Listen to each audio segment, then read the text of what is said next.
ডাল বসালাম। আজকে ডালের সাথে একটা রেসিপি শেখাবো এবং আমি দেখাবো যে কিভাবে বাগার ছাড়া, তেল ছাড়া ডাল রাঁধতে হয়। আজকে আমি আপনাদেরকে এটা দেখাবো। সুন্দর স্মেলের জন্য আমি এলাচি দিলাম। এখানে ডাল দিছি, পানি দিছি, গরম করছেন। আমি কী দিছি এটার মধ্যে? পেঁয়াজ দিছি, রসুন দিছি সরাসরি। তারপরে কি দিছি? হলুদ। কেন দিছি? কালারের জন্য। তাহলে পেঁয়াজ আর রসুনের মধ্যে এই হলুদের কালার মিক্সড হয়ে যাবে। সাথে আছে জিরা। জিরা কেন দিছি? জিরা কিন্তু মাংসতে দেয়, কিন্তু জিরা আমি এখানে কেন দিছি? For good smell. এখন দেব লাল মরিচ। লাল মরিচ কেন দিচ্ছি?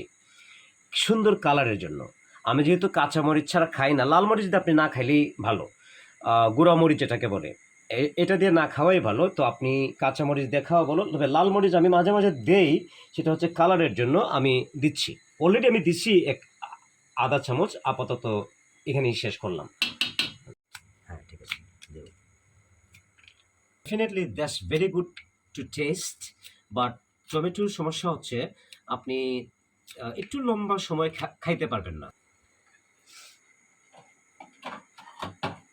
এই জায়গাটা অন্য না, এটাই তো শিল্পী। এখানে এর মতো গাধা, এর মতো অকাল কুষ্মাণ্ড, এর মতো আমরা কাটা টিকি, এর মতো ডাল ব্রেন।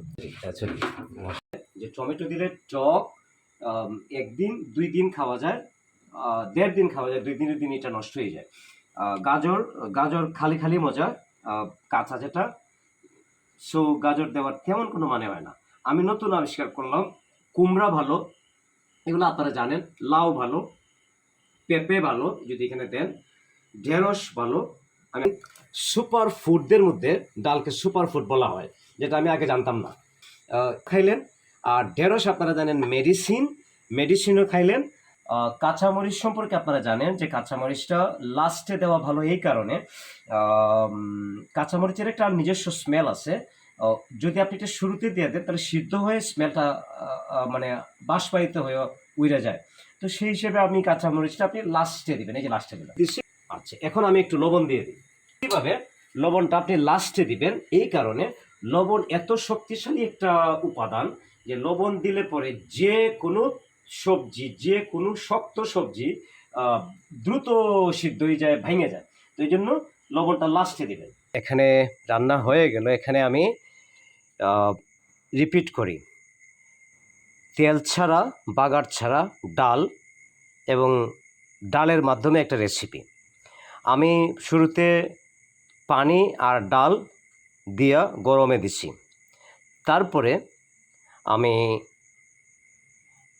এলাচি দিছি 5-6টা সুঘ্রাণের জন্য, দারচিনি দিছি সুঘ্রাণের জন্য, হলুদ দিছি কালারের জন্য, হলুদের গুঁড়া, লাল মরিচের গুঁড়া দিছি কালারের জন্য, একটু দিছি লাল মরিচের গুঁড়া, জিরা দিছি সুঘ্রাণের জন্য, মাংসে দিয়ে ডালে দেওয়া যায়, আদা বেটে দিছি টেস্টের জন্য।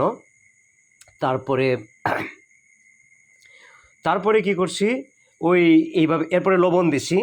জাল উঠতেছে, যখন ডালটা ভেঙে গেছে তখন আমি পেঁয়াজ, কাঁচামরিচ সরাসরি ঢেলে দিছি। কোনো বাগার টাগার নাই, সরাসরি ঢেলে দিছি।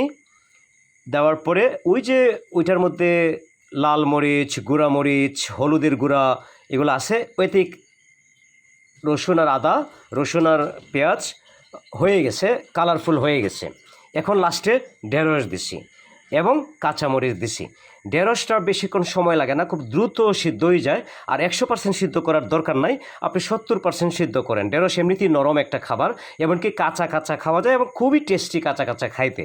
তাহলে আপনি ঢেঁড়সে বেশি সিদ্ধ করার দরকার নেই। বেশি সিদ্ধ করলে একটা সবজির পুষ্টিগুণ নষ্ট হয়ে যায়, এটা আপনারা জানেন। আচ্ছা, তারপরে আমি কাঁচামরিচ দিয়েছি লাস্টে। একই কথা, কাঁচামরিচ যদি আপনি শুরুতে দেন, জাল পইরা কাঁচামরিচের যে একটা নিজস্ব স্মেল থাকে, সেই স্মেলটা থাকে না, এজন্য কাঁচামরিচটা আমি লাস্টে দিছি। হয়ে গেছে, শেষ। আপনি এটা খান, সুপার ডুপার বাম্পার একটা খাবার। আপনি খেয়ে দেখেন, টেস্ট করে দেখেন, 1 ফোঁটা তেল লাগবে না। একটু কালো জিরাও দিছি, দেখতেও সুন্দর লাগে, স্মেলটাও বাড়ে। আপনি এখানে ধনে পাতা দেন, আপনি এখানে পুদিনা পাতা দেন, আপনি এখানে তুলসী পাতা দেন, যে কোনো একটা দেন, সুন্দর গানের জন্য দেন। That's it for today. That's all for today.